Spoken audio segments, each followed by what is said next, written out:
अस्सलाम अलैकुम दोस्तों, पेश खिदमत है आज की कहानी। कहानी में आगे बढ़ने से पहले मेरी नए आने वाले दोस्तों से अपील है कि हमारे चैनल को सब्सक्राइब करें और बेल के आइकॉन को दबाकर ऑल नोटिफिकेशन ऑन कर दें ताकि हर आने वाली नई वीडियो का नोटिफिकेशन आपको बर वक्त मिल सके।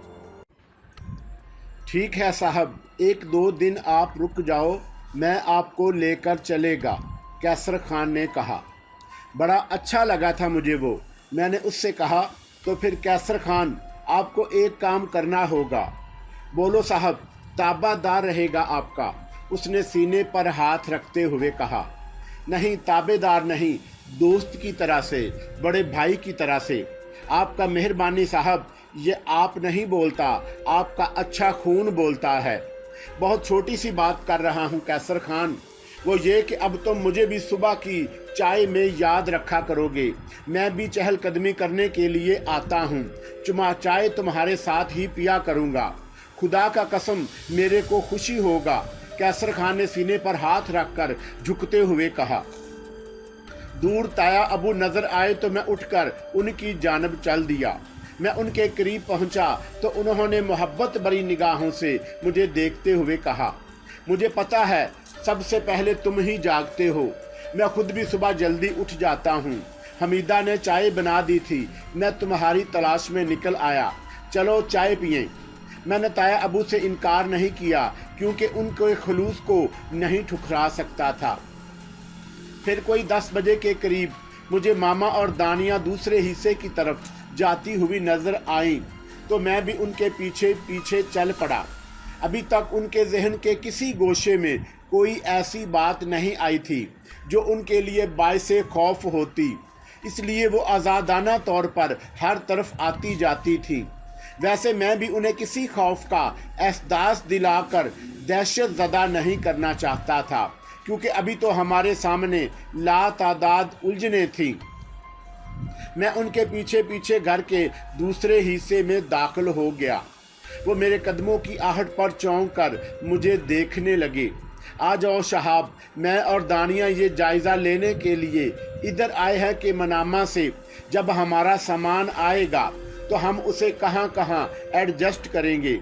हालांकि सरफराज तो इस बात के मुखालिफ हैं कि फर्नीचर वगैरह वहाँ से लाया जाए। कह रहे थे कि मामा जितना सरमाया उसे वहाँ से लाने में खर्च होगा, इतने में तो यहाँ आला से आला दर्जे का फर्नीचर बन जाएगा। बस मैं और दानिया ही ज़रा जज्बाती हो गए थे। चौंका बेशुमार चीज़ों से तुम्हारे पापा का गहरा लगाव था। मैं उनकी निशानियों को खुद से दूर नहीं करना चाहती। मैंने सरफराज से कहा कि नहीं, वहाँ की एक एक चीज़ ले आओ, चाहे कितने ही पैसे खर्च हों। ठीक है मामा, अगर आपकी ये ख्वाहिश है तो ज़रूर पूरी होगी, मैंने कहा। और फिर काफ़ी देर तक मामा वगैरह के साथ उस हिस्से के एक एक गोशे का जायज़ा लेता रहा। उस कमरे में भी गया जहाँ मेरा मार का उस औरत से हो चुका था। उस कमरे में दाखिल होते ही एक अजीब सी सर्दी का एहसास होता था, मगर मैंने मामा और दानिया से कुछ नहीं कहा और खामोशी से उनके साथ चलता रहा। दिन गुजर गया, मामूलात में कोई तब्दीली नहीं हुई। शाम को कोई 6 बजे के करीब सरफराज भाई वापस आ गए और मामूलात जूं के तूं गुजरते रहे। रात को वो लोग अपने अपने कमरों में चले गए। मैं और भाईजान अपने कमरे में आ गए। भाईजान तो बिस्तर पर लेटते ही सो जाने के आदी थे। मैं काफ़ी देर जागता रहा। फिर मेरी पलकें जुड़ने ही लगी थी कि अचानक ही मुझे अपने कमरे के दरवाजे के बाहर कुछ सरगोशियां सुनाई दी, जैसे कोई आपस में बातें कर रहा हो। मैं उठकर बैठ गया। सरगोशियों के साथ कदमों की आहटें सुनाई दी। मैं स्लीपर पहनकर उन आहटों का राज जानने के लिए कमरे से बाहर निकल आया, लेकिन जो ही मैंने दरवाजे से बाहर कदम रखा, अचानक ही स्याह रंग का एक कंबल मुझ पर आन पड़ा और 2 ताकतवर हाथों ने मेरा मुंह भींच लिया। शायद उनकी तादाद खासी थी। मेरी जद्दोजहद बेअसर हो गई।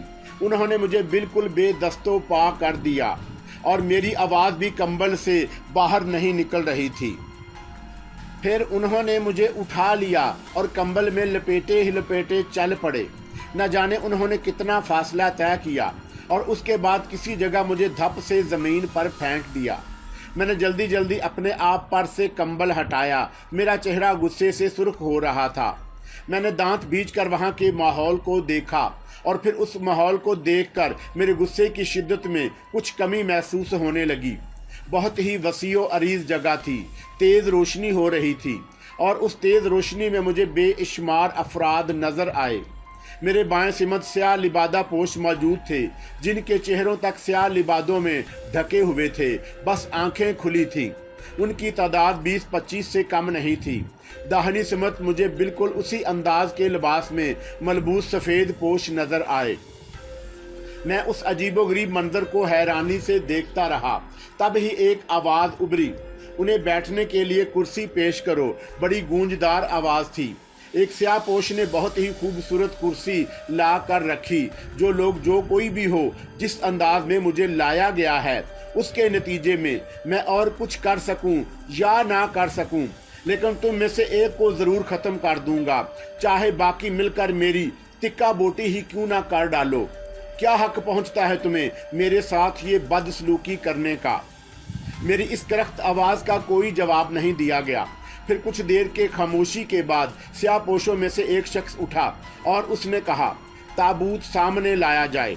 ये अल्फाज उसने एक तरफ बैठे स्याह पोशों को मुखातब करके कहे और कुछ ही लम्हों के बाद वही स्याहपोश एक ताबूत उठाए उस हाल नुमा जगह के एक हिस्से से नमूदार हुए और उन्होंने वो ताबूत मुझसे कुछ फासले पर रख कर उसका ढक्कन खोल दिया। ताबूत के अंदर सफ़ेद कफन में लिपटी हुई कोई लाश थी। फिर हल्की हल्की सिसकियों और गुर्राहटों जैसी आवाज़ सुनाई दी और उस सिमत से वही औरत नमूदार हुई जिसके सर पर उस वक्त भी पट्टी बंधी हुई थी। उसके आंसू बह रहे थे। वो सिसकियां लेती हुई एक तरफ आकर खड़ी हो गई। स्याह लिबादों में मलबूस लोग ताबूत रख कर पीछे हट गए। फिर एक स्याहपोश ने आगे बढ़कर लाश के चेहरे से कपड़ा हटा दिया और गैर इख्तियारी तौर पर मेरी निगाह उसके चेहरे पर पड़ी। मेरे सारे वजूद को इतने ज़ोर का झटका लगा कि चंद लम्हों के लिए मेरा जहन बिल्कुल बेकाबू हो गया। ये लाश उसी लड़की की थी जिसे उस रात मैंने अपने कमरे में मेकअप करते हुए देखा था और जिसकी तस्वीर मुझे पापा के सूटकेस की जेब से मिली थी, जो बाद में मेरे लिबास से निकाल ली गई। ये उसी लड़की की लाश थी। सिफाज स्याह लिबादे वाले शख्स ने कहा, तुमने इसे ज़रूर पहचान लिया होगा, तुम उसके कातिल हो। ये तुम्हारे हाथों मारी गई है। ये गोरनी की बेटी है और गोरनी ने एक कदीम वाहदे के तहत इसे कब्र से निकाला है। ये तुमसे कुछ चाहती है, जबकि उसे ये इजाज़त नहीं दी गई कि तुम्हें कोई जिस्मानी या जानी नुकसान पहुंचाए और तुम्हारे ही हाथों ये ज़ख्मी भी हुई है, लेकिन कसूर इसी के का था। ये अपने जुनून में तुम्हारे दुश्मन बन गई थी। अब तुम सुनो, ये लाश गोरनी की बेटी की है। गोरनी कहती है कि वो इसके बगैर जिंदा रहना नहीं चाहती। एक रवायत के तहत गोरनी अपना वजूद अपनी बेटी को दे सकती है। वो अपनी बेटी के जिस्म में जिंदा रहना चाहती है, लेकिन ये उसी शक्ल में मुमकिन है कि तुम इसे अपना लो, इससे शादी कर लो। बात अगर तुम्हारी समझ में ना आई हो तो तुम्हें दोबारा समझा दी जाएगी। गोरनी इसके मुर्दा वजूद में दाखिल होकर इसे फ़आल कर लेगी, मगर ये उसी सूरत में मुमकिन है जब उसका कातिल उसे अपनी ज़िंदगी का हिस्सा बना ले। और चूँकि ये तुम्हारे हाथों मारी गई है, इसलिए ये काम तुम्हें ही करना होगा। सारे मामूलात हम लोग मिलकर तय करेंगे और तुम्हें कोई तकलीफ़ नहीं होगी। बस तुम्हारे इस अमल से गोरनी का ये प्लान अपने वजूद में नई हयात हासिल कर लेगा। वो अंदर से गोरनी होगी। मैं रफ्ता रफ्ता अपने हवास पर काबू पाता जा रहा था और अब मुझे इस दिलचस्प सूरत हाल से लुत्फ़ आने लगा। मैंने कहा, तुम सब का दिमाग ख़राब है, आखिर तुम हो कौन? और दूसरी बात यह कि मैं नहीं जानता कि ये लड़की किस तरह मेरे हाथों हलाक हुई। ऐसा मत कहो, तेरे खून का एक एक कतरा मैं चाट जाऊंगी। ये मत समझना कि मुझे ज़ख्मी करके तुमने मुझ पर काबू पा लिया था। मैं तुझे हलाक नहीं करना चाहती। वो देखती कि किस तरह तू मेरे हाथों से बचता है। तुझे ये करना होगा, समझा? तुझे ये करना होगा। खौफनाक औरत दांत पीसते हुए आगे बढ़ी मगर उसी वक्त सफ़ेद पोशों में से एक में गुस्से के आसार नमूदार हुए। क्या ये मुमकिन है खरातून? क्या हाजी साहब के सामने उसे ये जुर्रायत करनी चाहिए थी? सफ़ेद पोशों में से एक ने गुर्राई हुई आवाज़ में कहा। तब ही स्याह पोशों में से एक शख्स बोला, गोरनी अपनी हद से तजावज़ ना कर, तेरी ये जुर्रायत कि तूने हाजी साहब के सामने ज़ुबान खोली। अरे मेरे दिल में आग भड़की हुई है, मेरे अंदर जहन्नम सुलग रहा है। मैंने तुमसे कहा था कि सब कुछ मैं कर लूँगी, तुम लोग मुझे मेरे हाल पर छोड़ दो। ठीक है खरातून, अगर ये अपने आप को आजमाना चाहती है तो आजमाने दो। तुम्हें मालूम है ये लड़का किस खानदान से है और इसकी पुश्त पर कौन है? यह कहकर सफ़ेद पोश ने अपने साथ मौजूद सफ़ेद लिबास में लिपटी हुई एक हस्ती के शाने पर हाथ रख दिया और मेरी निगाहें उस जानब उठ गईं। वो कोई औरत थी जिसने बेशक सफ़ेद लिबादा पहना हुआ था और उसका चेहरा भी सफ़ेद लिबादे में लिपटा हुआ था, लेकिन उसके लंबे हसीन बाल कमर तक बिखरे हुए थे। उन बालों में स्याही के साथ सफ़ेदी थी, लेकिन उन बालों के हुस्न का कोई मुकाबला नहीं था। और ये बाल, अभी कुछ दिन पहले ही मैंने उन बालों को बहुत गौर से देखा था। ये बाल बिल्कुल दादी अम्मा के बालों जैसे थे। मेरा जहन शदीद झटके महसूस कर रहा था और बेइख्तियार मेरे दिल में ये ख्वाहिश उभरी कि मैं इस नकाब के पीछे मौजूद चेहरे को देखूं। लेकिन उसी वक्त इस स्याह पोश की आवाज़ उभरी जिसे खरातून के नाम से मुखातब किया गया था। हाजी साहब, थोड़ा सा इंसाफ कीजिए। अगर एक माँ अपने आप को अपनी औलाद के लिए कुर्बान करना चाहती है तो कुर्बानी का ये जज्बा तो ममता की दलील है और हर साहिब दिल इससे मुतासर हो सकता है। मगर तुम लोगों ने उसका फैसला सुन लिया। उसका मौक़िफ़ भी बिल्कुल ठीक है। ऐसा कैसे मुमकिन हो सकता है कि गोरनी की बेटी खूबसूरत है और उसकी ज़िंदगी की दास्तान में बहुत से उलट फेर हैं जिनकी तफसील इस वक्त बयान नहीं की जा सकती, लेकिन ये इस बात को कबूल नहीं कर रहा। सुनो गोरनी, जो हुआ एक हादसा था, तुझे सब्र करना चाहिए था। सब्र कर। सब्र नहीं होता हाजी साहब, सब्र नहीं हो सकता। मेरे दिल में जहन्नुम सुलग रहा है। तो फिर ठीक है, फिर जो तेरा दिल चाहे कर। क्या समझी? ये कहकर वो सफ़ेद पोश अपने साथी दूसरे सफ़ेद पोश के शाने पर हाथ रखकर वापस मुड़ गए और एक बार फिर मैंने उन बालों को देखा जो मेरे दिल पर नक्श हो गए थे। फिर एकदम जैसे रोशनियां बुझ गईं, मेरे बदन को एक झटका सा लगा और मैंने उन्हीं निगाहों से चारों तरफ देखा। मैं अपने कमरे में अपने बिस्तर पर मौजूद था। साथ वाले बिस्तर से सरफराज भाई के खराटे उभर रहे थे। दरवाज़ा अंदर से बंद था, जो मैंने खुद अपने हाथों से बंद किया था। मेरा दिमाग चटकने लगा। ये कोई ख्वाब था, न कोई सोच और वहम। सारी बातों का ताल्लुक हकीकत से था और मैं अपनी चारपाई पर मौजूद था। अलबत्ता पहली बार मुझ पर एक इंकशाफ हुआ कि वो लड़की जिसे मैंने उस दिन अपने कमरे में मेकअप करते देखा था गोरनी की बेटी थी और ये स्याह पोश और सफ़ेद पोश न जाने कौन थे जिन्होंने मेरे लिए अदालत लगाई थी। फिर गोरनी की बेटी की वो तस्वीर पापा के कोट की जेब में कहाँ से आई थी और उसे निकाल कर ले जाने वाली वही औरत थी जिसने अपने आप को हमीदा के नाम से रोशनास कराया था। ये हालात दिमाग चटा देने के लिए थे। किसी भी नुक्ते पर कोई सोच मरकूज नहीं की जा सकती थी। एक बात ज़रूर थी, मेरे अंदर इन तमाम बातों से किसी खौफ और परेशानी की बजाय दिलचस्पी बढ़ रही थी और मैंने सोच लिया कि इस मसले में भरपूर दिलचस्पी लूँगा और जद्दोजहद करूँगा। उसके बाद मैंने एक अंगड़ाई ली और आंखें बंद करके सोने की कोशिश करने लगा। ख्यालात की जलगार में नींद तो क्या आती, बस हल्की सी गनूदगी तारी हो गई। सरफराज भाई के खराटे बेदस्तूर जारी थे। आखिरकार रोशनदानों से रोशनी की किरणें अंदर घुस आईं। उसके बाद बिस्तर पर पड़े रहना बेमैनी था। अलबत्ता सरफराज भाई बेदस्तूर घोड़े बेचकर सो रहे थे। मैं खामोशी से उठा, वाशरूम में जाकर मुंह हाथ धोया और उसके बाद बाहर निकल आया। सीधा कैसर खान की जानब रुख किया। कैसर खान मेरा इंतज़ार कर रहा था। उसने बड़े एहतराम से मुझे चारपाई पर बैठने की पेशकश की, लेकिन मैंने कहा, कैसर खान, मेरा ख्याल है पहले मैं एक चक्कर लगा लूँगा, थोड़ी सी चहलकदमी हो जाए, फिर आकर चाय पीऊँगा। ठीक है साहब, मैं भी चलेगा। हाँ हाँ, आ जाओ, क्या हर्ज है, मैंने कहा और कैसर खान मेरे साथ चल पड़ा। पहले हमने अहाते की दीवार के साथ साथ चक्कर लगाया, उसके बाद उस तरफ चल पड़े जहां झाड़ झंकार फैला हुआ था। मैंने कैसर खान से कहा, तुमने ये सारा इलाका तो देख लिया होगा? जी साहब, कैसर ने जवाब दिया। ये जगह बहुत अजीब नहीं है कैसर खान? मैं तो जब भी इधर से गुजरता हूँ मुझे बहुत अजीब सा लगता है। कैसर खान ने गर्दन झुका ली। जब वो देर तक कुछ ना बोला तो मैंने चौंक कर उसे देखा। कैसर खान, तुम्हारा क्या ख्याल है इस बारे में? साहब, मुर्शद ने मेरे को बोला कि रूहानी मामलात में जितना कम बोलो अच्छा होता है। डरते हो कैसर खान? अल्लाह जानता है साहब, हम डरपोक नहीं।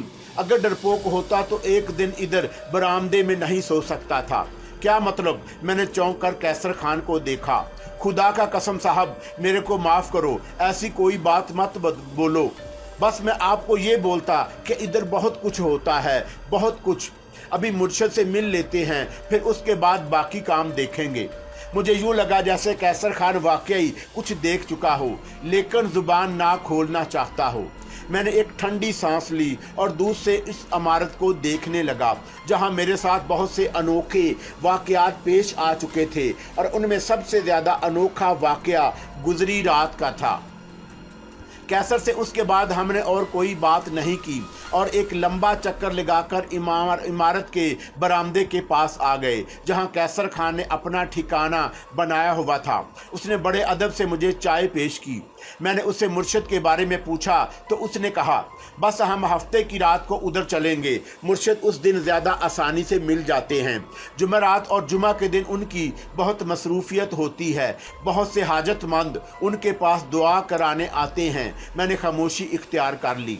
उसके बाद नाश्ते की मेज़ पर भाईजान ने इतला दी कि बहरीन से राब्ता कायम हो गया है और वहाँ उनके अफसरान बाला ने पापा की मौत पर बहुत अफसोस का इजहार किया है और कहा है कि उस सिलसिले में उनका हर तरह का ताउन हाज़िर खिदमत है। बहरहाल मुझे अब बहरीन रवाना नहीं होना था, बाकी का वहाँ से आने के बाद होंगे। मैं जिस कदर जल्द मुमकिन हो सका वापस लौट आऊँगा। फिर भाईजान की रवानगी के इंतज़ामात होने लगे। उन्हें गालबन टिकट वगैरह का इंतज़ार करना था। दूसरे दिन ये काम भी मुकम्मल हो गया। गुजरी रात बिल्कुल पुरसकून थी और कोई भी काबिल ज़िक्र वाक़या नहीं हुआ। मगरिब का वक़्त था। ताया अबू नमाज पढ़ने चले गए। मैं यूं ही टहलता हुआ दादी अम्मा के कमरे के सामने से गुजरा तो मेरे जहन में वो गुजरे हुए लम्हे आ गए जब सफ़ेद पोशों के साथ मैंने एक पुरइसरार वजूद को देखा था जिसके बाल दादी अम्मा से मिलते जुलते थे। ये बाल मेरे जहन में पूरी तरह नक्श थे। मैं इस ख्याल के तहत दादी अम्मा के कमरे में दाखिल हो गया कि ज़रा पास जाकर उनके बाल देखूं। दादी अम्मा बेदस्तूर बेहोशी के हालत में आंखें बंद किए लेटी हुई थीं। मैं उनके पास पहुंच गया और फिर मैंने इंतहाई गौर से उनके बाल देखे। ये बात मैं कसम खाकर कह सकता हूं कि ये वही बाल थे जो मैंने इस तहखाने में देखे थे। मैं दादी अम्मा के सामने आया और एक बार फिर मेरा दिल धक से हो गया। दादी अम्मा के होंठों पर मुस्कुराहट फैली हुई थी। बेशक उनकी आंखें बंद थीं, लेकिन उनकी मुस्कुराहट में कोई शक नहीं था। मैंने उनका हाथ पकड़ लिया।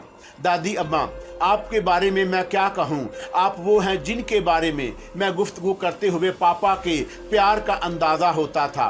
दादी अम्मा, मैं भी आपसे उतना ही प्यार करता हूँ। अगर आपकी ज़ात में कोई पुरइसरार बात पोशीदा है तो बराह करम मुझसे हरगज़ ना छुपाइए।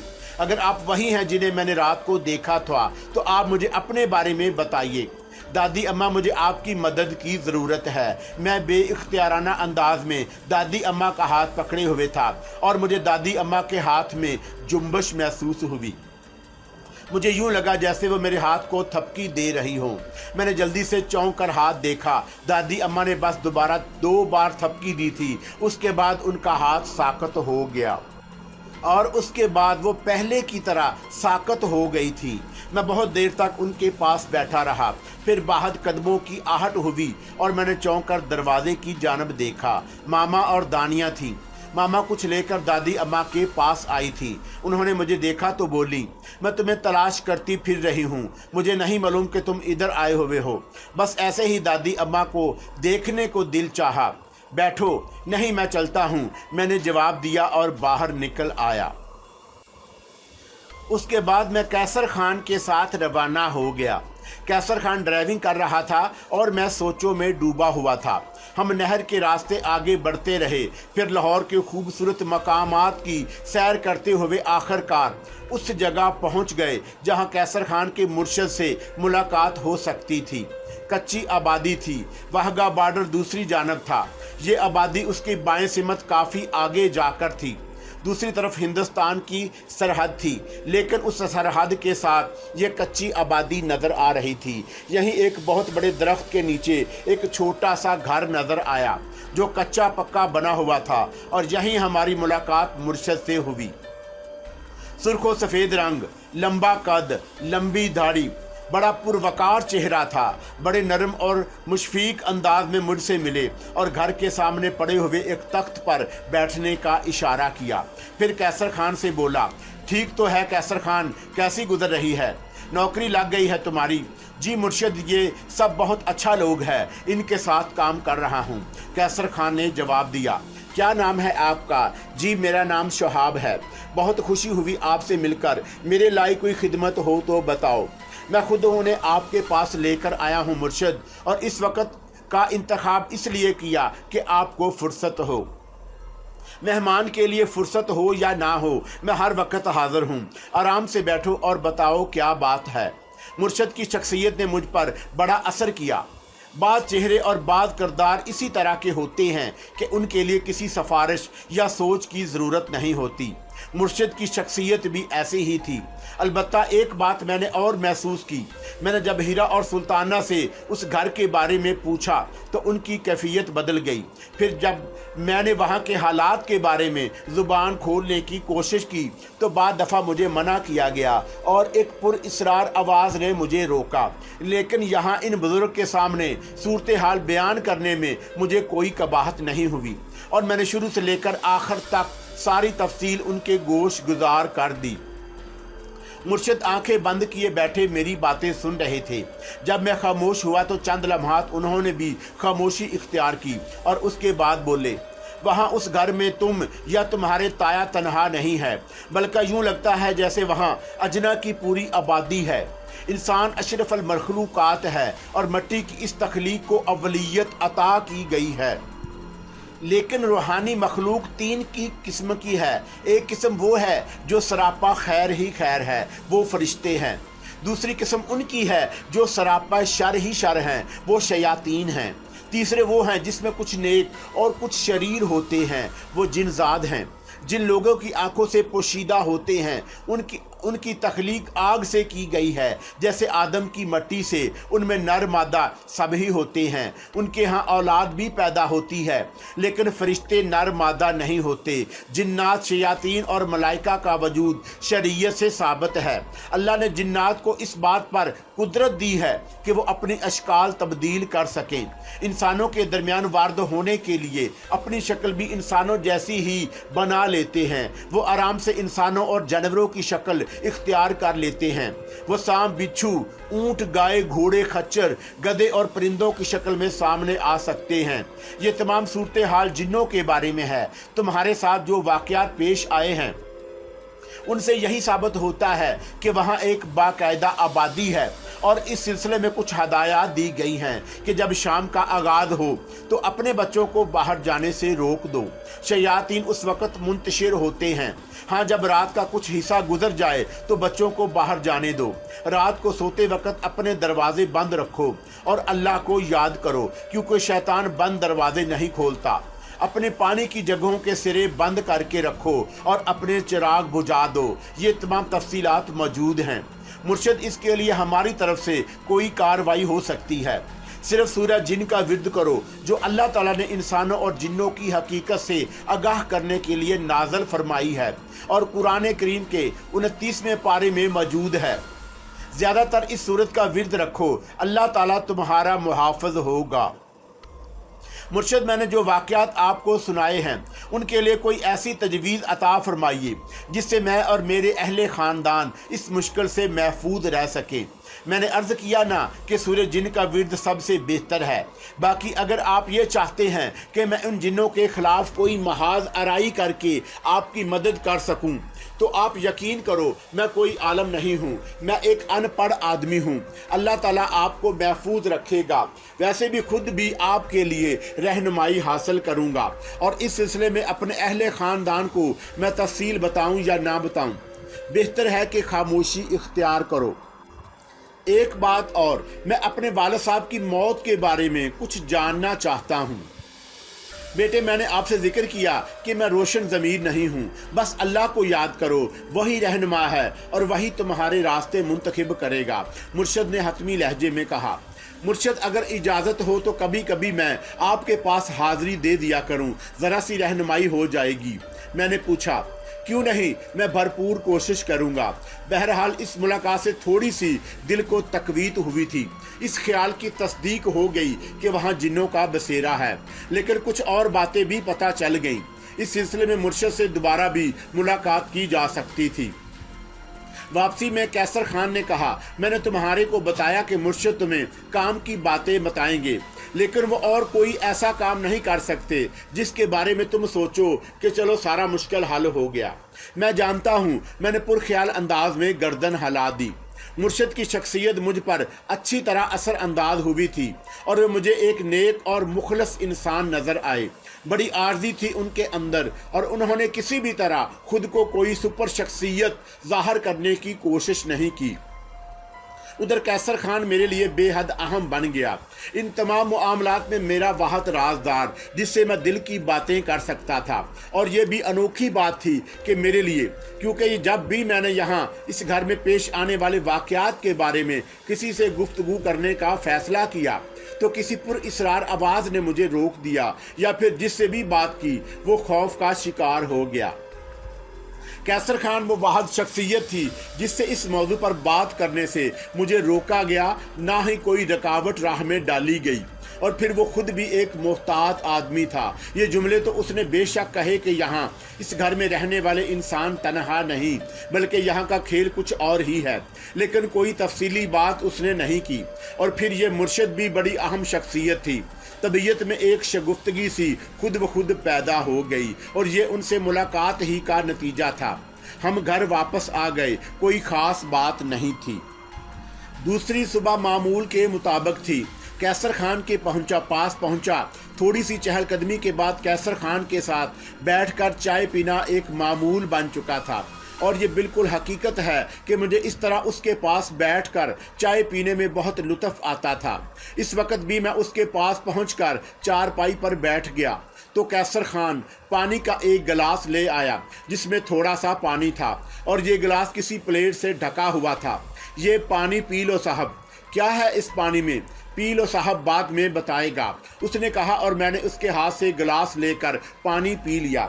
کیسر خان نے گلاس میرے ہاتھ سے لے کر ایک طرف رکھ دیا اور پھر بولا، صاحب میں نے اس پر اللہ کا کلام پڑھا ہے، یہ آپ کو دنیا کی مشکلوں سے محفوظ رکھے گا۔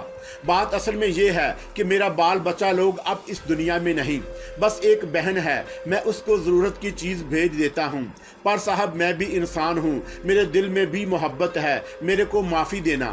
آپ بہت بڑا لوگ ہیں، پر میرے دل میں آپ کا پیار اسی طرح ہے جس طرح اپنا بچہ لوگ کے لیے۔ صاحب پیسہ، نوکری، تنخواہ، روٹی انسان کا ضرورت ہے، لیکن ان تمام ضرورتوں سے بڑا ضرورت محبت ہے۔ جس طرح انسان کو بھوک میں روٹی کا ضرورت ہوتا ہے، اسی طرح اس کے دل میں محبت کا ضرورت بھی ہوتا ہے۔ میرے کو معاف کرنا صاحب۔ یار ایسی باتیں کیوں کر رہے ہو کیسر خان؟ کیا مجھ سے کوئی غلطی ہو گئی؟ نہیں صاحب، میں اپنا حد سے آگے بڑھتا ہے۔ ابھی میرا دل چاہتا ہے کہ اللہ پاک آپ کو کوئی تکلیف نہ پہنچنے دے، جس طرح میں اپنا بچوں لوگوں کے لیے کلام پڑھتا ہے اور ان کے لیے دعا کرتا ہے، اسی طرح آپ کے لیے بھی دعا کرتا ہے۔ یہ اللہ کا کلام پڑھ کر پھونکا ہوا پانی ہے، انشاءاللہ تعالی آپ کو مشکلوں سے محفوظ رکھے گا۔ انشاءاللہ تعالی کیسر خان، تم واقعی میرے بڑے ہو، ابھی تو مجھے تم سے اور بھی بہت سی باتیں کرنی ہے۔ ضرور صاحب ضرور۔ میں ایک بات بتائیے، میں آج نماز سے پہلے اٹھ گیا تھا اور میں نے سورہ جن کا ورد شروع کر دیا۔ میں جانتا ہے کہ آپ بچہ لوگ ہیں، آپ کو شاید مرشد کی ہدایت یاد نہ رہے، پر میرا تو اور کوئی کام ہی نہیں، آپ بالکل بے فکر ہو جائیں، میں روزانہ سورہ جن پڑھوں گا۔ یہ تو تم نے بہت اچھا کیا قیصر خان، مجھے یقین ہے کہ تم میرے لیے سب کچھ کرو گے۔ قیصر خان نے گردن جھکا لی، پھر وہ اپنی جگہ سے اٹھا اور چائے کا انتظام کرنے لگا۔ البتہ میں اسے دیکھتے ہوئے کچھ سوچ رہا تھا۔ اللہ تعالیٰ نے ہمیں اتنا دے دیا ہے کہ ہم اسے اپنا سکتے تھے، بس نقصان ہوا تھا تو صرف یہ کہ پاپا اس دنیا سے چلے گئے تھے۔ قیصر خان جیسا محبت کرنے والا شخص صرف ڈرائیور بن کر تو نہیں رکھا جا سکتا۔ جب وہ ہمارے لیے دل میں اتنا پیار رکھتا ہے تو ہم پر بھی کچھ فرض عائد ہوتا ہے، لیکن یہ سب کچھ سرفراز بھائی کے آنے کے بعد ہی ہو سکتا تھا۔ چائے کے بعد میں اٹھ گیا۔ گھر کے معمولات جوں کے توں تھے۔ ہیرا اور سلطانہ آپس میں گپیں مار رہی تھی، دانیہ اور ماما بھی اس میں شریک تھی اور تایا ابو بھی۔ پھر میں نے ایک اجنبی وجود کو گھر میں داخل ہوتے ہوئے دیکھا۔ اس وقت میں تنہا تھا اور بیرونی حصے میں کھڑا تھا کہ بڑے گیٹ سے وہ اندر داخل ہوا۔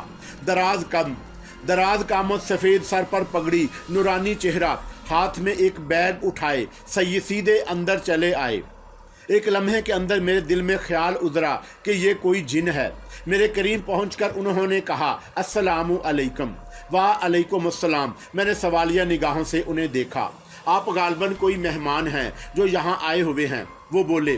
جی ہاں، آپ کو میں نے جملہ پورا بھی نہیں کیا تھا کہ وہ بولے، جی آپ آئیے میرے ساتھ، میں گیتی آرا بیگم کا معالج ہوں اور گاہے بگاہے ان کا معائنہ کرنے کے لیے آتا رہتا ہوں۔ اتنا کہہ کر وہ بے تکلفی سے آگے بڑھ کر اندر داخل ہو گئے۔ مجھے یاد آ گیا کہ ایک بار میں نے ہیرا اور سلطانہ سے پوچھا تھا کہ کیا دادی اماں کا باقاعدہ علاج ہو رہا ہے، تو انہوں نے بتایا تھا کہ ہاں، ڈاکٹر اشتیاق مرزا ہفتہ 10 دن کے بعد ان کا معائنہ کرنے کے لیے آتے ہیں۔ میں ان کے پیچھے پیچھے چل پڑا۔ کوئی دینی مبلغ ہیں، شخصیت بہرس اور بہت عمدہ تھی، اور اگر ڈاکٹر ہیں تو واقعی ایسے کسی نورانی ڈاکٹر کا تصور بھی نہیں کیا جا سکتا تھا، کیونکہ پیشے کے لحاظ سے تو وہ لوگ بہت ماڈرن ہوتے ہیں۔ دادی اماں کے کمرے کے سامنے پہنچ گئے، پھر انہوں نے مڑ کر میری طرف دیکھا اور مسکراتے ہوئے بولے، مریض اور ڈاکٹر کے درمیان تخلیہ درکار ہوتا ہے، آپ براہ کرم جائیے اور ممتاز صاحب کو میری آمد کے بارے میں بتا دیجئے۔ یہ کہہ کر وہ دروازہ کھول کر اندر داخل ہو گئے۔ میں ایک لمحے کے لیے وہیں کھڑا رہ گیا۔ مجھے اندر سے دروازہ بند ہونے کی آواز سنائی دی اور میں چونک کر دروازے کو دیکھنے لگا۔ کچھ عجیب سا احساس ہوا تھا مجھے۔ پہلی بات تو یہ کہ ڈاکٹر صاحب کی شخصیت ڈاکٹروں جیسی لگتی ہی نہیں، اور پھر بہت زیادہ خود اعتمادی۔ اچانک ہی میرے ذہن میں بہت سے خیالات آئے۔ ڈاکٹر اشتیاق مرزا صرف ڈاکٹر ہی نہیں بلکہ کچھ اور بھی ہیں۔ دادی اماں کی پر اسرار شخصیت کا ڈاکٹر صاحب سے کوئی نہ کوئی گہرا تعلق ہے۔ یہ تمام باتیں سوچتا ہوا میں واپسی کے لیے چل پڑا اور پھر سیدھا تایا ابو کے پاس پہنچا۔ تایا ابو اس وقت ہیرا سے باتیں کر رہے تھے۔ میں نے تایا ابو سے کہا، وہ ڈاکٹر اشتیاق مرزا آئے ہیں۔ دروازے سے داخل ہوئے اور سیدھے دادی اماں کے کمرے میں چلے گئے اور دروازہ انہوں نے اندر سے بند کر لیا ہے۔ کوئی پریشانی کی بات نہیں، ان کا یہی طریقہ کار ہے، تایا ابو نے مطمئن لہجے میں کہا، لیکن وہ ڈاکٹر سے زیادہ مجھے کوئی عالم معلوم ہوتے ہیں۔ ہاں بیٹے، وہ ایسے ہی ہیں، صرف MBBS ہی نہیں کیا بلکہ عالم بھی ہیں۔ ان کی طرف سے مطمئن رہو، وہ اسی طرح آتے ہیں اور اسی طرح اماں بھی کو چیک کرتے ہیں۔ ہم سے کسی کی ضرورت پیش نہیں آتی، اگر ہم کمرے میں ہوتے بھی ہیں تو وہ ہمیں باہر جانے کی ہدایت کر دیتے ہیں۔ میں نے ایک گہری سانس لی۔ وہ لوگ مطمئن تھے تو مجھے تشویش زدہ نہیں ہونا چاہیے تھا، لیکن ڈاکٹر صاحب کی شخصیت بڑی منفرد تھی۔ یہاں سب کچھ ہی منفرد تھا۔ یہ کردار اپنی جگہ بے مثال تھا۔ ڈاکٹر صاحب آئے تو میرے سامنے تھے، گئے کب کچھ پتہ نہیں چلا۔ پھر اسی دن شام کے 5 بجے ایک اور دھماکہ خیز عمل ہوا۔ اتفاق سے ہم سب مغربی گیٹ والے برآمدے میں جمع تھے اور خوش گپیاں کر رہے تھے کہ گیٹ کے عین سامنے سیاہ رنگ کی ایک لینڈ کروزر آ کر رکی اور ہماری نظریں اس طرف اٹھ گئی۔ میں نے ایک نگاہ میں ہی اس لینڈ کروزر کو پہچان لیا۔ یہ 100% وہی گاڑی تھی جس نے ایک دن ہمارا تعاقب کیا تھا۔ میری متجسس نظریں اس کی طرف اٹھی ہوئی تھی کہ میں اس کے پچھلے دروازے سے کسی کو نیچے اترتے دیکھا۔ یہ ایک قوی ہیکل آدمی تھا جس کے ہاتھوں میں ایک خطرناک ریپر نظر آ رہی تھی۔ ہم سب چونک پڑے۔ लैंड क्रूजर से उतरने वाले का रुख हमारी तरफ नहीं था, बल्कि वो दूसरी तरफ देख रहा था। दूसरी तरफ से भी वैसा ही मसला आदमी नीचे उतरा। उसके बाद हमने उन दोनों का रुख अपने गेट की तरफ देखा। एक तीसरी शख्सियत उनसे भी आगे थी और शायद वही लैंड क्रूजर ड्राइवर कर रही थी और उसके सामने से घूम कर आई थी। ये एक अल्ट्रा मॉडर्न नौजवान और खूबसूरत लड़की थी जिसने नीले रंग की जीन्स और गुलाबी रंग की शर्ट पहनी हुई थी। आंखों पर सुनहरी फ्रेम और पिंक कलर के ग्लास की ऐनक लगी हुई थी। वो गेट से अंदर दाखिल हुई तो दोनों मसला अफराद बाअदब उसके पीछे चल पड़े। तब अंदाजा हुआ कि वो दोनों गनमैन थे। सायरा हीरा के मुंह से निकला और मैं चौंक कर हीरा को देखने लगा। कौन सायरा? मैंने बेइख्तियार पूछा। ताहिरा खानम की साजजादी और हमारी भतीजी, ताया अबू तंजिया लहजे में बोले। इतनी देर में लड़की करीब आ गई। उसने बड़ी बेबाकी से एक एक की शक्ल देखी, फिर बोली, हेलो एवरीबॉडी। हेलो मामा और दानिया ने बोलने में पहल की। क्या बात है इम्तियाज़ अंकल, आप लोग मुझे देखकर भूंचके से क्यों हो गए? लड़की ने कहा, इसलिए बेटे कि यहाँ इस किस्म के जानवर कभी नहीं आते। हम ही नहीं, आसपास के लोगों में से जिसने भी तुम्हें देखा होगा वो भौंचका रह गया होगा। ताया अबू बेदस्तूर तंजिया अंदाज में बोले और मैंने चौंक कर लड़की को देखा, लेकिन उसका चेहरा बेशिकन रहा और वह मुस्कुराकर बोली, मामा ने मुझे बताया था कि यहाँ मुझे तंज और नफरत के सिवा कुछ नहीं मिलेगा, इसलिए मैंने आपकी बात का बिल्कुल बुरा नहीं माना। हाँ, अगर कुछ देर बैठने की इजाज़त दे दें तो शुक्रिया अदा करूँगी। हाँ बैठो, तुम्हें यहाँ आने की इजाज़त कैसे दे दी? ताहिरा खानम ने। इस पर मुझे तअज्जुब है, ताया अबू ने कहा, फिर मेरी तरफ रुख करके बोले, शहाब ये सायरा हैं, सायरा वलायत अहमद यानी तुम्हारी कज़न। शुक्रिया अंकल, आपने इन्हें मेरा रिश्ता बताने से गुरेज नहीं किया। सायरा मुस्कुराती हुई एक कुर्सी पर बैठ गई, फिर मुझसे बोली, ये यकीनन मेरी आंटी हैं और ये दानिया। हेलो दानिया।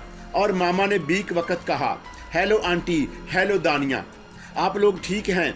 क्या पियोगी सायरा? मामा ने मोहब्बत भरे लहजे में कहा। नहीं आंटी शुक्रिया, आप मुझे बहुत अच्छी लगी हैं। वैसे यहाँ आप पर पाबंदियाँ तो नहीं हैं? कितने दिन हो गए आपको यहाँ आए हुए? ज़्यादा नहीं हुए, मामा ने कहा। एक बात और पूछूं, अगर आप बुरा ना माने तो? पूछो, मामा ने कहा। अंकल के बारे में जो कुछ सुना है, क्या वो?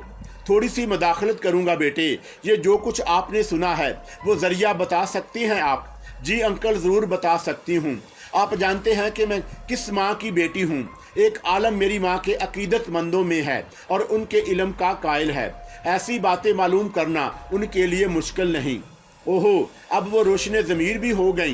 रोशन ज़मीरी का तो पता नहीं, हाँ वो रोशन निगाह ज़रूर हैं। ताहम उन लोगों की यहाँ आमद और अंकल इम्तियाज़ के बारे में अखलाक जवेद अहमद साहब ने मामा को बताया था। मैं अब तक बिल्कुल खामोश था और उन लोगों की बातें सुन रहा था। सायरा बहुत तेज़ थी और फिर सबसे बड़ी बात ये थी कि उस लैंड क्रूज़र ने एक दिन हमारा ताक़ुब किया था और लग रहा था कि उसे सायरा ही ड्राइविंग करती है। गोया हमारा ताक़ुब करने वाली वही थी और अब वो मुकम्मल मालूमात हासिल करके हमसे मिलने आई थी। चले, सब कुछ ठीक है। आप लोगों के मेरे मरहूम शोहर के बारे में और हमारी यहाँ आमद का इल्म हो गया था, तो क्या बड़े भाभी ताज़ियत के लिए नहीं आ सकती थी? मामा ने जाने कैसे ये बात कह डाली और वो इस किस्म की बातें कभी नहीं करती थी। उन्हें अभी इजाज़त नहीं है, सायरा ने मुस्कुराकर कहा। मामा चौंक कर ताया अबू को देखने लगी। ताया अबू बोले, मेरी तरफ से नहीं, ताहिरा खानम इल्म अमल और रूहानियत की माहिर हैं। भूत प्रेत और जिन्नात से उनका झगड़ा चलता रहता है और कुछ मखसूस जगहों पर जहां उनके मुखालिफ जिन्नात होते हैं, उनके अपने मुवक्किल उन्हें जाने से मना करते हैं। प्लीज़ ताया अबू, ये हमारा मौजू नहीं। मेरा ख्याल है कि आपको मेरी यहाँ आमद सख्त नागवार गुजरी है, इसीलिए मैं चलती हूँ। हाँ चची जान, मामा आप और उन लोगों से मिलना चाहती हैं। अगर आप मुनासिब समझें और आपको ताया अबू की तरफ से इजाज़त मिल जाए तो आप मुझे इस नंबर पर फ़ोन कर दें, मैं आपको पिक कर लूँगी। ये कहकर सायरा उठ खड़ी हुई। उसने एक कार्ड मामा को दिया था। नहीं बैठो सायरा, कोई बात नहीं है, प्लीज़ बैठो, मामा ने जल्दी से कहा। मेरे शनासाओं का ख्याल है कि मैं बहुत तेज़ दिमाग और जल्द ही गुस्से में आ जाने वालों में से हूँ। मेरे मुंह से कोई गलत बात निकल गई हो तो मुझे शर्मिंदगी होगी, इसके लिए मैं माफ़ी चाहती हूँ। वो गर्दन खम करके वापस मुड़ी और गेट की तरफ चल दी। दोनों गैनमैन उसके पीछे थे। कुछ देर के बाद लैंड क्रूज़र आगे बढ़ गई। ताया अबू बोले, ये तमीज़ सिखाई है ताहरा भाभी ने अपनी अकलौती बेटी को। सॉरी अबू, आपने भी तो 1 मिनट सब्र नहीं किया, आखिर वो हमारे घर आई थी, हीरा ने मुंह बनाकर कहा। बस बेटा, ना जाने क्यों मैं इनमें से किसी को देखकर अपना सब्र खो बैठता हूँ। अफशा बहन ने पता नहीं मेरे बारे में क्या सोचा होगा। ताया अबू बोले, क्या आप मुझे इन लोगों से मिलने की इजाज़त देंगे भाईजान? मामा ने ना जाने क्या सोच कर कहा। क्यों नहीं अफशा बहन, ख़ानदान में जो कोई तुमसे खुशी से मिले उससे ज़रूर मिलो, बल्कि मुझे खुशी होगी अगर ये टूटे धागे जुड़ जाएं। ताया अबू ने कहा। सब लोग एक अजीब से तासर में डूब गए। ताया अबू भी शर्मिंदा से नजर आए। फिर सब अपनी जगह से उठ गए। मैं और दानिया मामा के साथ उनके कमरे में आ गए। फिर मैं अपने कमरे में आकर सोने की तैयारी ही कर रहा था कि एकदम चौंक पड़ा। मुझे महसूस हुआ कि कमरे में कोई और भी मौजूद है। मैंने गर्दन घुमाकर देखा तो मुझे कुछ फासले पर ड्रेसिंग टेबल की मीट पर वही पुरइसरार लड़की नजर आई जिसकी वजह से सारा झगड़ा चल रहा था। मैं फुर्ती से उठकर बैठ गया और मेरे मुंह से बेइख्तियार निकला, तुम? उसने मेरी बात का कोई जवाब नहीं दिया, बस यास भरी नज़रों से मुझे देखती रही। मेरे अंदर खुद ब खुद एक तंजिया कफियत पैदा हो गई। मैंने होंठ भींच कर कहा, फरमाइए अब कैसे हुआ आपका आना? मेरा खून चाटने आई है ना आप? उसके चेहरे में मामूली सी तब्दीली रूनुमा हुई और फिर बोली, मुझसे शादी कर लो, मुझसे शादी कर लो। पहले ये फरमाइए आप गोरनी हैं या उसकी बेटी? मैं गोरनी हूँ, अपनी सफ़ियूना की माँ। सफ़ियूना को तो तुमने उस दुनिया से रुखसत कर दिया, तुम्हारे हाथों मारी गई वो। हाय कितने अरमान भरी थी, कैसी शरीर, कैसी दिलकश, तुमने उसकी दुनिया ही छीन ली। क्या तुम ऐसा करना चाहिए था? ठंडे दिल से सोचो तो तुम लोगों ने मुझे यहाँ आते ही परेशान करना शुरू कर दिया, चमगादड़ की शक्ल में, बिल्लियों की शक्ल में, उसके बाद न जाने क्या क्या। तुम्हारा क्या ख्याल था? इस तरह क्या मैं तुम्हारी गुलामी कबूल कर लेता? इसके अलावा तुम्हारी बेटी की मौत सिर्फ एक इत्तफाकिया हादसा था जिसके बारे में तुम खुद भी जानती हो, मगर जो कुछ हुआ तुम्हारे हाथों हुआ। देखो, मैंने अपनी एक कदीम रवायत से फ़ायदा उठाने की कोशिश की है। तुम अगर मुझसे शादी कर लोगे तो मैं सफ़ियूना के जिस्म में दाखिल होकर, जैसा कि मैं इस वक्त हूँ, तुम्हारी खिदमत करूँगी। इस तरह मेरे सफ़ियूना मेरे वजूद में नई हयात पा जाएगी। मैं इसमें ज़म होकर कम अज़ कम उसकी ज़िंदगी को तो महफूज रखूँगी और तुम्हें जो दरकार होगा वो मिलेगा। मैं दूँगी तुम्हें वो सब कुछ, जितना मालो दौलत चाहोगे, जो तुम इंसानों की बदतरीन ज़रूरत होती है। मैं तुम्हें दौलत के ढेर पर बिठा दूँगी, बस तुम्हें मेरी सफ़ियूना को हयात दे दो। गौरनी, तुम पागल हो। मैं कह चुका हूँ कि जिस कत्ल का इल्ज़ाम तुम मुझ पर लगाती हो उससे मेरा कोई ताल्लुक़ नहीं। बस यूँ समझ लो ये इत्तफाकिया तौर पर हुआ। जो कुछ भी था और जिस तरह भी था, मैंने तो बस अपने बचाव के लिए कोशिश की थी और वो कोशिश तुम्हारी बेटी के लिए नुकसानदा हो गई, तो मैं क्या कर सकता हूँ? कातिल हो तुम उसके, समझे तुम? मैं तुम पर जिंदगी हराम कर दूंगी। मैं अब तक खामोश रही हूँ, तुम्हारे हाथों में खुद भी जख्मी हुई हूँ, लेकिन ये मत समझना कि तुम मुझ पर हावी हो गए। मैं तुम्हें ऐसी ऐसी अज़ियतें दूंगी कि ज़िंदगी भर याद रखोगे, वरना मेरी बात मान लो। देखो, मैं तुम्हें बताऊं, रिश्ते सब के लिए होते हैं। जिस तरह तुम्हारी माँ, बहन, भाई और बाकी रिश्तेदार हैं, उसी तरह मेरा भी मेरी बेटी से एक रिश्ता था जो तूने तोड़ दिया। इस टूटे रिश्ते को मैं उसी शक्ल में जोड़ सकती हूँ कि तुम मुझसे शादी कर लो। फिर दूसरी सूरत में यूँ समझ लो कि मेरा इंतकाम कुछ इस तरह शुरू होगा कि तुम सोच भी नहीं सकते। अब तुम मुझे मुसलसल धमकियां दिए जा रही हो, तुम जो कर सकती हो कर लो, क्या समझी? वो खामोश हो गई।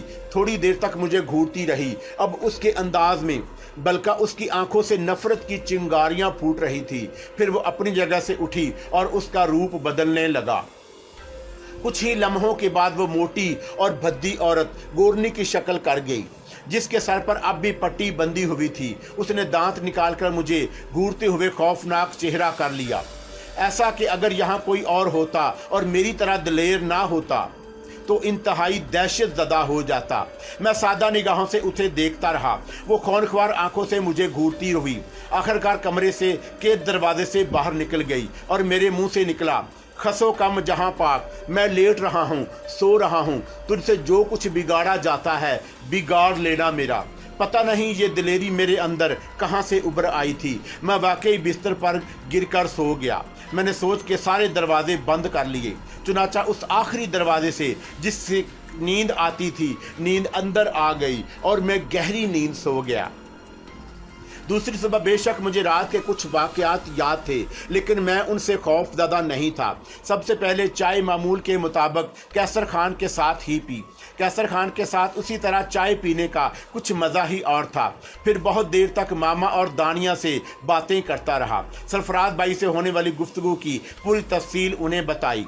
मामा ने कहा कि मैंने रात ही को कहा था कि हमें सबसे मिलना चाहिए। अब ये प्रोग्राम क्या क्या रहेगा, ये बताइए, क्या करूं? सायरा है नाम उस लड़की का। उसने कोई ख़ास तवज्जो तो नहीं दी, लेकिन अगर दोबारा रजू करती तो ठीक है। फिर दोपहर को खाने पर ताया अबू ने कहा, सायरा का फ़ोन आया था, आना चाहती है, कह रही थी 5 बजे आऊँगी। मैंने पहले ही कहा था कि कोई हर्ज नहीं, हम लोग मोम के बने हुए तो नहीं, और फिर वैसे भी ताहरा खानम अपने आप को बहुत तेज़ और चालाक समझती हैं। उनके करीब जाकर ज़रा अंदाज़ा तो लगाइए कि अब वो किस अंदाज में सोचती और देखती हैं। शाम को 5 बजे के करीब वही काली लैंड क्रूज़र आकर रुकी। गनमैन नीचे उतरे और दूसरी तरफ से सायरा उतरकर अंदर आ गई। आज वह शलवार कमीज में मलबूस थी और अच्छी खासी पाकीज़ा सी नज़र आ रही थी। मामा दानिया, सुल्ताना और हीरा ने उसका इस्तकबाल किया। माफ़ी चाहती हूँ, आपके पीछे बुरी तरह पड़ गई, लेकिन आप लोग यकीन कर लीजिए कि मुझे आपसे मिलने का बड़ा इश्तियाक था। 1-2 बार मैंने खुद मामा से कहा कि मामा आप मुझे मनामा जाने की इजाज़त दे दें, तो मामा ने जवाब दिया कि इम्तियाज़ अहमद खान हम लोगों को पसंद नहीं करते। उन्होंने खुद कभी उसकी पेशकश नहीं की। इस तरह जाना मुनासिब नहीं। खैर छोड़िए इन बातों को। मैं ये कहना चाहती थी कि कल मैंने जाकर मम्मा को तफसील बताई तो मम्मा ने कहा कि चौंका मुमताज़ अहमद हमसे नाराज़ हैं, इसलिए वो उन लोगों को हमसे नहीं मिलने देंगे, लेकिन फिर भी मैं उनसे मिलना चाहती हूँ। मम्मा ने यह भी पेशगोई की कि आप लोग हमसे मिलेंगे। हाँ बेटा, क्यों नहीं। ऐसा करो, आज शहाब को अपने साथ ले जाओ और बड़े भाभी से मिला दो, बाद में हम लोग भी मिल लेंगे। आप लोग भी चलिए ना, सायरा ने बड़े लाड से कहा। बेटा, कुछ बातें बुजुर्गों की भी माननी पड़ती हैं। असल में आपकी मामा को यहाँ आना चाहिए था, क्योंकि पुरसा देना भी ज़रूरी होता है। मामा तो शायद यहाँ ना आ सकें। बहरहाल ठीक है शहाब साहब, आप ही चलिए, मैं तैयार होकर जाता हूँ, मैंने कहा और उसके बाद जाकर लिबास तब्दील करने लगा और फिर मैं उसके साथ चल दिया। दरवाजे के बाहर दोनों गनमैन खड़े हुए थे। मेरा अंदाज बिल्कुल वही ड्राइविंग सीट साहिरा ही ने संभाली थी और मुझे अपने बराबर बैठने की पेशकश की। खामोशी से मैं उसके साथ बैठ गया। साहिरा ने सामने निगाहें जमाई और ड्राइविंग कर रही थी। लाहौर के मुख्तलिफ रास्ते तय होते रहे। फिर डिफेंस की एक शानदार कोठी के बाद लैंड क्रूज़र रुकी और चौकीदार ने जल्दी से दरवाज़ा खोल दिया। बहुत ही आलीशान कोठी थी और बहुत बड़े रकबे पर फैली हुई थी। इंतहाई खूबसूरत लान दोनों तरफ से नज़र आ रहे थे, लेकिन वहाँ मुझे 12 के करीब कीमती कारें नज़र आईं जो बड़ी तरतीब से खड़ी हुई थीं। पोर्च में स्याह लैंड क्रूज़र रुक गई। गनमैन नीचे उतरे और उन्होंने दोनों दरवाजे खोल दिए। ये इतनी सारी गाड़ियाँ, मैंने पूछा। मम्मा के मुरीदों की हैं, वो इस वक्त मम्मा से दर्स लेने आते हैं। आइए मैं आपको नज़ारा कराऊँ। शीशे के बहुत बड़े दरवाजे से अंदर दाखिल होकर हम एक आलीशान ड्राइंग रूम में पहुंचे जो इस वक्त खाली पड़ा हुआ था। उसका फर्नीचर काबिले दीद था। हाल में आला दर्जे की कुर्सियां पड़ी हुई थीं। सामने ही एक स्टेज बना हुआ था। बहुत ही आला दर्जे की कुर्सी और मेज़ रखी हुई थी। कुर्सी पर एक शानदार शख्सियत, बुराजमान सफ़ेद लिबास में बलबूस, बड़े बड़े लंबे स्याह बाल बिखरे हुए, चेहरे पर जलाल की कैफियत, सामने बैठे हुए अकीदतमंदों की गर्दनें झुकी हुई थीं।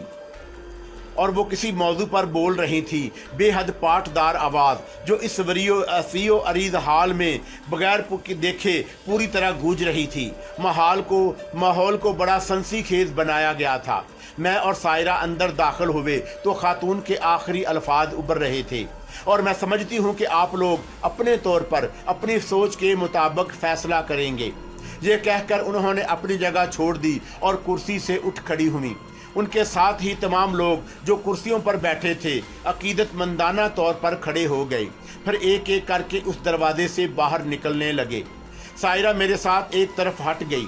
उसके बाद सायरा भी उन लोगों के साथ बाहर निकल आई, क्योंकि मुअम्मर खातून स्टेज के पीछे वाले दरवाजे से अंदर चली गई थी। मैं सायरा के साथ ड्राइंग रूम में आ गया तो सायरा बोली, आए इधर आ जाइए। ये कहकर वो ड्राइंग रूम के दरवाजे की तरफ बढ़ गई। जिस कमरे में हम दाखिल हुए वो भी एक आरामदार नशस्तगाह थी। यहाँ पहुँचकर सायरा ने मुझे बैठने के लिए कहा और बोली, मम्मा आती हैं अभी, आप ये बताइए फौरी तौर पर मैं आपकी क्या खिदमत करूं? मेरा मतलब है आप क्या पिएंगे? आम तौर से जवाब में यही कहा जा सकता है कि नहीं शुक्रिया, और मैं भी इसके अलावा और कुछ नहीं कहूँगा, क्योंकि किसी शय की हाजत नहीं। चलें ठीक है, आप कोई गैर थोड़ी हैं, जब दिल चाहे बता दीजिएगा। वो कुछ फासले पर बैठ गई, फिर बोली, आप बहुत कम गो मालूम होते हैं। ज़ाहिर है हमारी ये पहली मुलाकात है। हाँ, मनामा कैसी जगह है? आप कभी मुल्क से बाहर नहीं गई? मैंने जवाब देने की बजाय सवाल किया। मम्मा की इजाज़त नहीं मिली। बस मुझे मम्मा अपनी आंखों का तारा बनाए रखती हैं, क्योंकि मैं तन्हा हूँ। अच्छा ये बताइए, वहाँ आपको हमारे बारे में कुछ मालूमात तो हासिल हुई होंगी। अभी उसने इतना ही कहा था कि कमरे के अंदरूनी दरवाजे से वही कामत और पुरवकार औरत अंदर दाखिल हुई जो दरस दे रही थी। ज़ाहिर है ये ताई अम्मा के अलावा और कोई नहीं था। उनकी शख्सियत ऐसी थी कि उनका एहतराम किया जाए, और फिर मसलहत का तकाजा भी यही था। मैंने खड़े होकर उन्हें सलाम किया और उन्होंने बड़े शान बेनियाजी से गर्दन को खम किया। होंठों में कोई जुम्बश भी नहीं हुई। फिर वो एक सोफे पर बैठ गईं और पहली बार उनकी आवाज़ उभरी। अफशा बेगम और उनके साथ आने वाले दूसरे लोग नहीं आए। वो फिर हाज़िरी देंगे ताई अम्मा। मैंने कहा, एक मिनट, मेरा सिर्फ एक रिश्ता बाकी रह गया है जो मेरी बेटी से है। सिर्फ सायरा मुझे मम्मा कहकर पुकारती हैं, बाकी सब मुझे दानी सरकार कहते हैं। तुम भी मुझे यही कहकर पुकारोगे। बेहतर, मैंने कहा। सायरा ने अज़तराब से पहलू बदला। फिर वो जल्दी से बोली, चची जान का इंतकाल हो गया है मम्मा, इसलिए वो नहीं आए। क्या ये हमारी तौहीन नहीं? असल बात मैं समझती हूँ बंदर के हाथ बटेर लग गया है। चलो ठीक है, मुमताज़ अहमद खान को अगर कोई फ़ायदा नज़र आ रहा है तो वो इन लोगों को जेब में रख लें। मैं समझती हूँ वो क्या सोच रहे हैं। नहीं मम्मा, चचा जान ने उस बारे में। तुम बच्ची हो साहिरा। मुमताज़ अहमद खान ने बेहद घाग इंसान हैं। वो अपनी दोनों बेटियों को ठिकाने लगाना चाहते हैं। क्यों लड़के, क्या उन्होंने अपनी मोहब्बतों के दरवाजे तुम पर नहीं खोल दिए? मैं ताई अम्मा का मतलब समझ गया था। उनका पहला ही तासर ख़राब पड़ा था जब उन्होंने मुझे ताई अम्मा कहने से मना किया था। उनकी बातों से तनफ़र की बू आ रही थी। मम्मा और भाई जान ने कहा था कि हमें ये टूटे रिश्ते जोड़ने हैं, इसलिए मैंने खुद को संभाल लिया और कोई जवाब देने की बजाय मैंने कहा, हम तो एक हादसे के तहत यहाँ आ गए हैं दानी सरकार। पापा से हमने फरमाइश की थी कि हमें अपनों में ले जाएं। हम सबसे मिलना चाहते हैं, लेकिन पापा हमें कभी नहीं लाए। उन्होंने हमें सबसे दूर रखने की वजह भी नहीं बताई। फिर पापा अचानक हो गए और मेरी आवाज़ भर्रा गई। सायरा ने जल्दी से कहा, मम्मा ये आपसे मिलने आए हैं। हम नहीं जानते दानी सरकार कि कौन हमसे क्या चाहता है, मगर हम आपका साया अपने सरों पर चाहते हैं। हम आप सब के कदमों में जीना चाहते हैं, मैंने अदाकारी करते हुए कहा। ताई अम्मा देर तक बिल्कुल खामोश रहीं। फिर उन्होंने कहा, यहाँ किस किस से मिले हो? किसी से नहीं, लेकिन सबसे मिलने की आरजू है। क्यों नहीं मिले? किसी का पता ही नहीं है। क्यों? खुद ताया अब्बू को किसी के बारे में नहीं मालूम, और कोई जरिया नहीं था हमारे पास।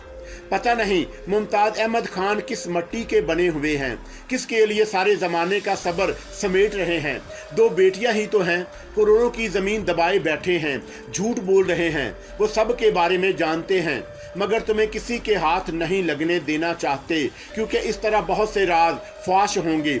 लेकिन फिक्र मत करो, मैं तुम्हें पूरे खानदान के बारे में बताऊंगी। हमें आपकी मोहब्बत दरकार है दानी सरकार। मेरी मम्मा, बहन और भाई के दिल में आपके लिए एहतराम और प्यार है।